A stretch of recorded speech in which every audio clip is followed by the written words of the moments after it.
Okay, welcome to what is effectively GM mode with a twist. So, I'm going to explain briefly for a second the plan here and some thoughts, and then we'll just randomize which team we're going to be controlling. So, I have an idea for a GM mode series basically. I figured GM mode is the best game mode to use for this. So, here's the plan. We're going to take control of a random team. I'm going to randomize it. It's on my phone in front of me. You can't see that part. But I'm going to hit randomize. We'll see what the wheel lands on, which team, and that's who we're taking control of. I have 5 seasons to win a Stanley Cup in the GM mode. Here's the twist. We're going to simulate the whole season, the regular season, all 82 games.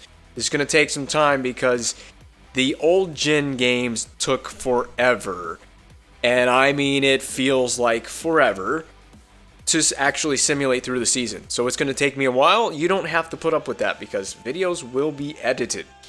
So when we get to the end of the regular season, 82 games played, I'm going to take control. This is the twist. I'm going to take control of the team and play games in the playoffs, should we make it.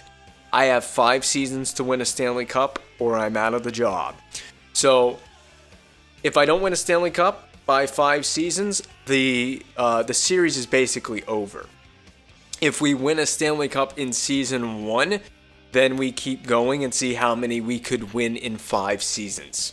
If we can build a dynasty, for example. So, this is just an idea that I had. I've been mulling this one over for a while. I've been thinking about this for a while, what I want to do. Because I've recently finished up the Washington series, and I finished uploading it quite recently. And I didn't know what I wanted to do after that. And I just felt like this would be really fun, and we don't have to waste as much time uploading through 82 games. And it's kind of a try to build a dynasty type of thing. And like I said, with a twist though, where most YouTubers that do a GM mode, they do not intervene in the playoffs or intervene as the team. They just do like a GM would. You just manage the assets and you just sim through and see what happens on the ice. Well, I'm actually going to take control of whichever team we have in the playoffs. I think that could be really fun, and definitely could, I'm going to be playing on the hardest difficulty, and we can see if I can go all the way. Now, I will say this before we jump in, and I'll probably elaborate more on this in actual gameplay, but I will say I have had a tougher time with NHL 14 getting it to play in an ideal manner compared to NHL 13. I had a very easy time with the sliders in NHL 13. I had a really good slider set, even on the hardest difficulty. I had a slider set that allowed me to be competitive. There's a number of things. I feel like I've got a decent set of sliders now. I've spent some time with NHL 14 in my free time here and there, trying to get it to play pretty well. I've tried many different slider settings. I think I've got something that's decent, but there are some things on the physics side in this game that I will elaborate on probably in future episodes, or maybe later in this episode, about some of the puck physics, and we'll definitely see that in any gameplay that I do. So without further ado, you're not going to see this part. I guess I could screen cap it and edit it into the video if I can be smart about that. But let's go ahead and let's spin the wheel in 3, 2, 1. Who are we going to be playing as in our first GM mode episode? It's still spinning. I set it to spin for 17 seconds, and it's going to land on the Calgary Flames. So, we are going to be doing our first GM mode is going to be with the Calgary Flames. Now, here's the deal. I get to manage the team however I see fit. So we're going to sim through. We'll probably sim a little bit at a time, analyze and observe the team. We'll look at all the stats, see where we're lacking in, see where we're at in the standings, and we will probably make trades as is needed. Trades are, of course, on and everything. It's just like, doing a regular GM mode, but I'm taking over control of the team in the playoffs, if we make it there. So, Calgary Flames. Where are the Calgary Flames? Well, I'm putting in button inputs and it's not doing anything, so that's really... The controller turned off. That's great. Calgary Flames, can I choose the... There we go. Calgary Flames. So there you go. We're doing this on GM skill level hard. So everything's going to be on like the hardest difficulty. Especially when I do playoff games. That'll be on the hardest difficulty. So does it tell me I have 16 million in cap space? I'm free to do whatever I want, basically. Free agents, trades, you name it. I'm free to do whatever I see fit. So here we are ahead of preseason. So this is preseason that we're looking at. I do want to see, I have, there's a phone in here. You can track a lot. This game was so cool. In my mind, a lot of really cool things. There's this GM tracker that I totally forgot about, was in NHL 13 as well. And there's all these tasks that you can complete. And as you complete them and progress, you can reach Pro GM status, eventually Veteran GM status, and then Star GM. Legendary GM is the maximum. So Legendary is as high as you can get, and you see what you need. The criteria is 7,210 task points to obtain that. You can see the organizational makeup as well right here. You can see how many forwards we have, what player type they are. You can see how many defensemen, goaltenders. Mika Kiprasov, I think, is still here. So that guy's going to be great for us. So I do like that we're in control of the Calgary Flames. That's the entire organizational makeup. This is the NHL roster makeup. And this song is in the game, by the way. If you are hearing it in the background, it's going to be in the custom music for this game, so this is going to be hilarious when this song comes up. In games, I'm trying not to laugh right now. Freaking Little John or something like that. Anyway, there are the top players on the offensive side of the puck. There's the top defensive players, recently added players. Blah, blah, blah. I mean, you can see all these. I'm just going to go through this real quick now. As you can see, all these things you can look at in the GM tracker. And you can upgrade your medical staff, assistant coach, amateur scout, all this. Scouting, not a big deal, but we're still going to need to scout. We are going to be doing the draft, and we're still going to want to try to draft well. We're doing 5 seasons of this, so it will impact us into about season 4 and 5. I still got to build a team. So drafting will still matter to a very small degree in this. Back out of the phone. Hang up the phone. There you go. Hang up the phone.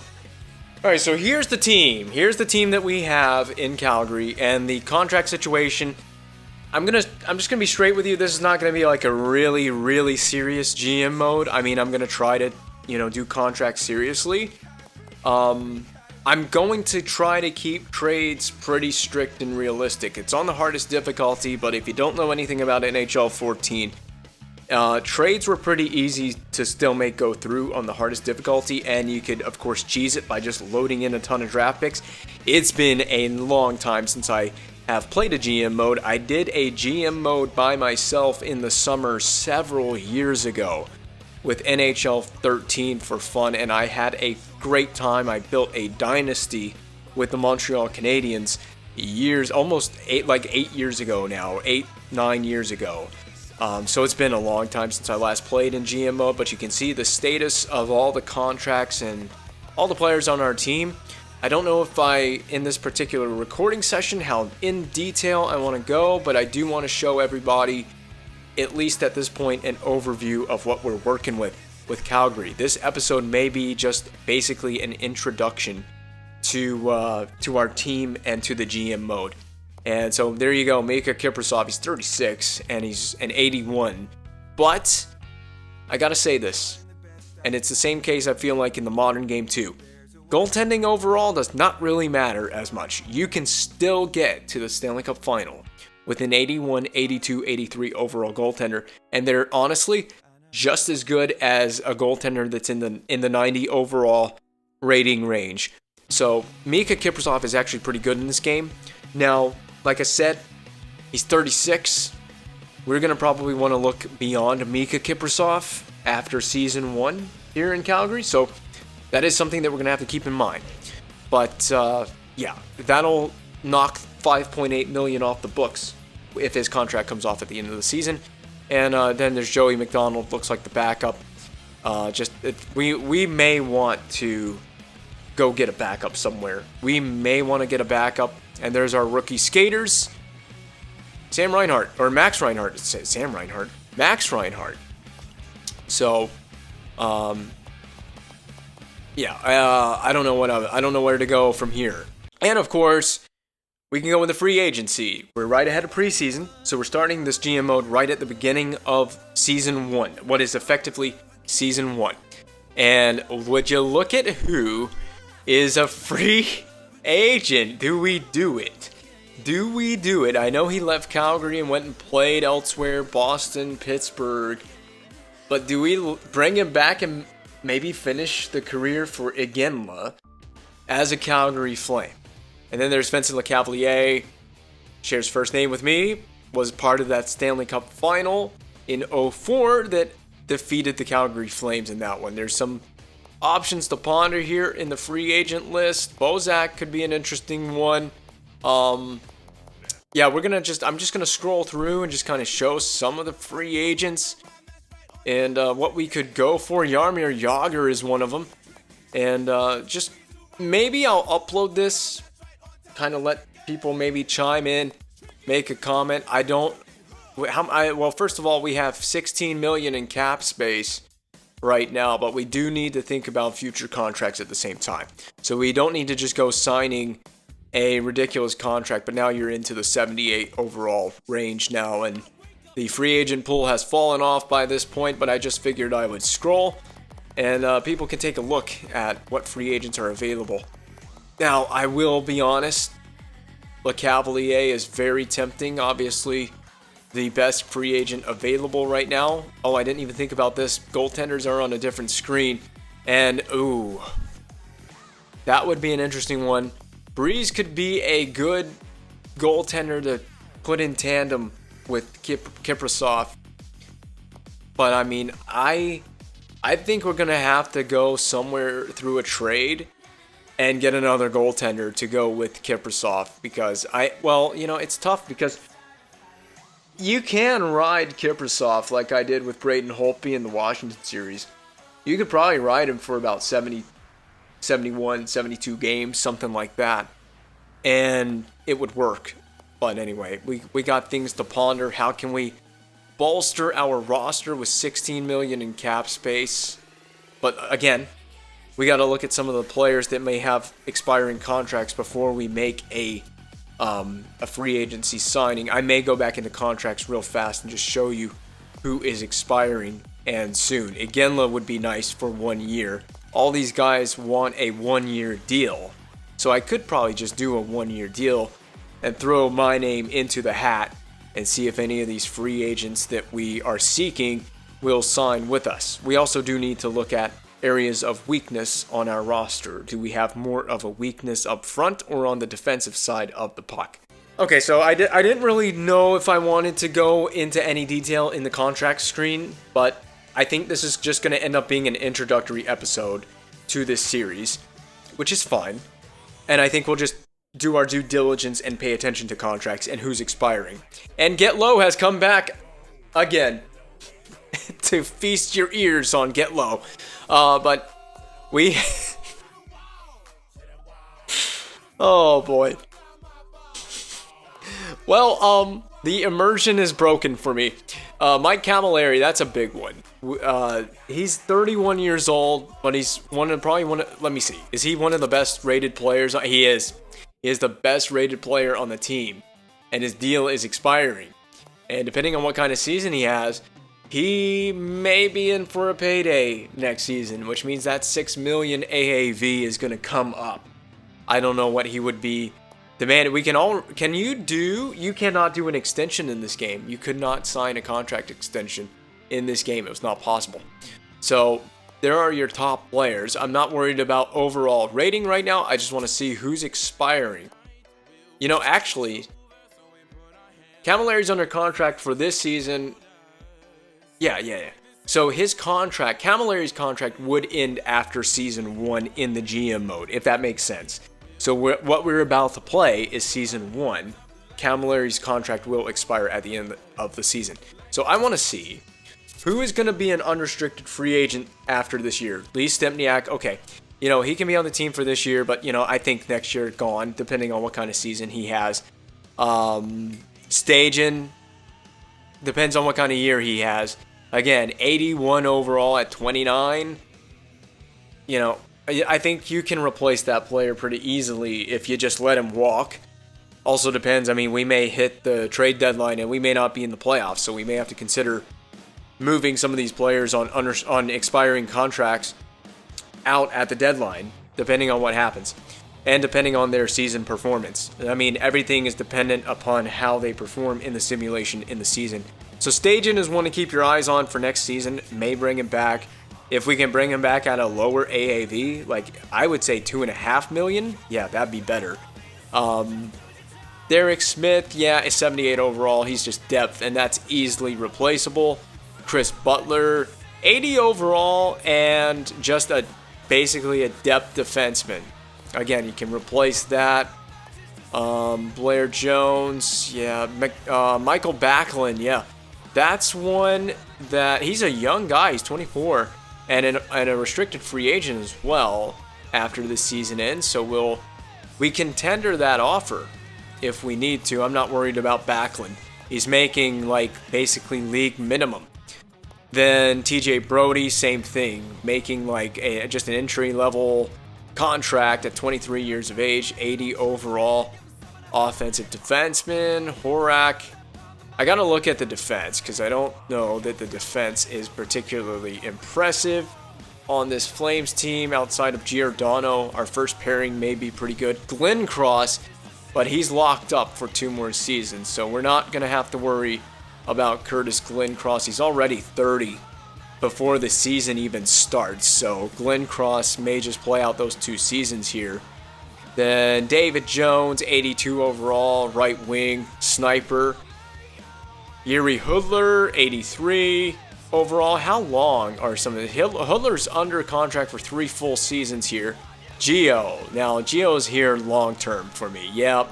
He's going to be here for 1, 2, 3 full seasons, just like Hudler. So we don't have to worry about Gio until we get to season 3. But I think that guy, he's going to be a Flame for the whole 5 seasons that we're in control here. Dennis Weidman, 82 at 30 years old. For how long? And that's it. That's the whole roster. He's locked up for an extra season. So, I mean, what is the average age, do you think, of this Flames team? Let's sort by the oldest. How do I sort this by the... It didn't sort by the oldest, did it? Oh, it did. Never mind. I take that back. So, 31. Yeah, this team is a little older. Definitely an older team. A few young guys down here, but pretty much an older team. And, I mean, I don't foresee a lot of changes ahead of Season 1. I think maybe we make a few minor changes. Definitely looking at the goaltender position, like I was saying. Where are our goalies? Yeah, definitely thinking of upgrading that backup position. Somebody better, somebody different. If there's a trade out there that makes sense, we got to try to find it. And that may be the major change that is done. And that's not even a major change. I think we just get a slightly better goaltender for Kipper. But we could also just run with McDonald, and he plays like 10 games for the whole season.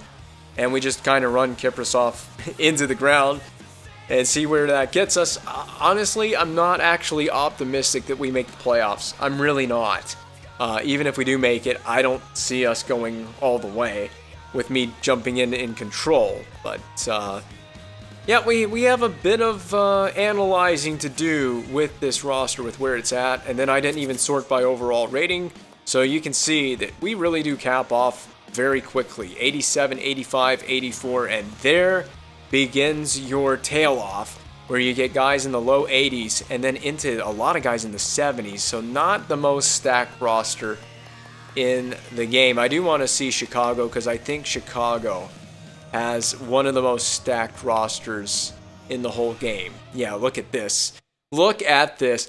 Why couldn't it randomize to Chicago for me? Why couldn't I get that? So anyway, we would have a 92, 90, 89, 89, 88, 88, 85, 83. There's the beginning of a fall off.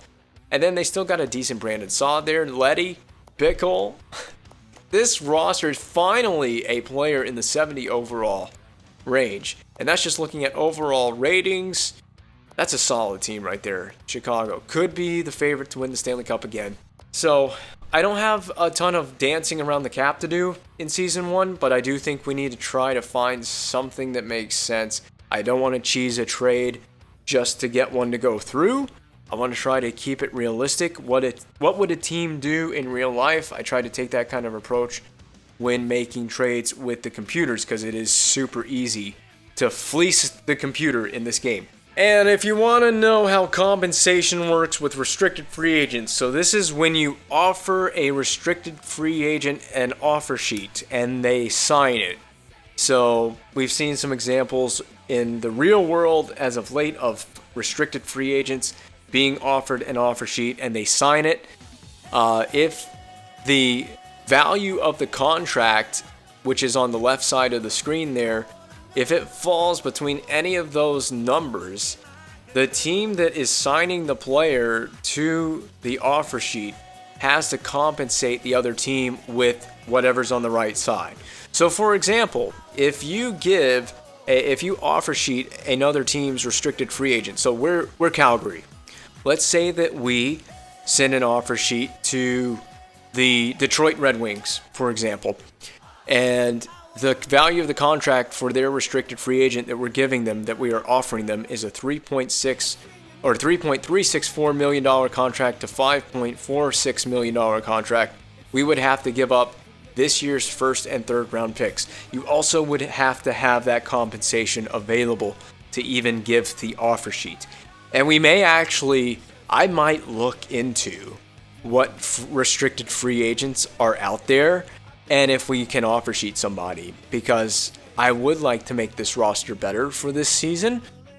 But it depends on what's out there, and I'm going to have to take my own time and analyze what RFAs are available. And you can also see how players grow with a progress report. You can see how many attributes get modified here. We haven't played a game, obviously, so there is no data here right now. That's all the skaters and, of course, the goaltenders. So scouting, right? We got a scout, and we can choose where we send the scouts. We could have them. I don't remember the scouting in the old games anymore. It's been so long. But I think what we're gonna do is we're gonna scout the O right now. Let's scout the OHL. And we'll send the scout out there for 3 weeks, and then that means in 3 weeks we're going to have to come back and send the scout back out again. But most of the scouting stuff might be edited out, or it might be edited in depending on what I want to do. But if I click on let me click on scout assignment players. So does this just allow you nothing more than to just see what their assessment is? I think that's all that's for. But anyway, if I hit advance, it updates the scouting assignment, and then if I go back in, they should be, scouting the OHL for 3 more weeks. And there's the scouting report as it stands as well. I just figure I'll show this as well. Kind of trying to show everything all at once in the first video.